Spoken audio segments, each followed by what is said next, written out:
आज काय विशेष या बातमीपत्रामध्ये आपण सुरुवातीला पाहणार आहोत आजच्या लक्षवेधी अशा 3 महत्त्वाच्या बातम्या। पहिली महत्त्वाची बातमी आहे मुंबईमधील शिवसेना भाजप युती संदर्भातली। मुंबईमध्ये भाजप शिवसेनेचा 207 जागांवर एकमत झालंय। 128 जागा भाजपला तर 79 जागा शिवसेनेच्या वाट्याला गेलेल्या आहेत आणि त्या संदर्भात सध्या या 20 जागा आहेत त्यावर मुख्यमंत्र्यांसोबत अंतिम चर्चा होणार आहे। त्यामुळे याबाबत नेमकं काय घडतंय, कोणकोणत्या चर्चा होत आहेत आतल्या बाजूमध्ये अंतर्गत बाबींसंदर्भात हे सुद्धा आपण या बातमीपत्रामध्ये जाणून घेणार आहोत। दुसरी मोठी बातमी आहे मातोश्रीवर मनसे आणि शिवसेना युबीटी नेत्यांची बैठक होणार आहे। त्यामुळे जागा वाटपाचा तिढा जो अद्याप कायम आहे तो आज सुटणार का, काही जागांची अदलाबदल होणार आहे असं सुद्धा सूत्रांकडून कळतंय। त्यामुळे त्या संदर्भातले अपडेट्स आपण या बातमीपत्रात जाणून घेणार आहोत।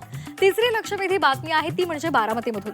बारामतीमध्ये आज पवार कुटुंबीय एकाच मंचावर येणार आहेत। विद्या प्रतिष्ठानच्या एआयच्या इमारतीचं उद्घाटन होणार आहे आणि त्या कार्यक्रमाला काका पुतण्या एकाच मंचावर येणार आहे। उद्योगपती गौतम अदानी सुद्धा या कार्यक्रमाला उपस्थित राहणार आहेत। त्यामुळे त्या संदर्भातली माहिती सुद्धा आपण जाणून घेणार आहोत।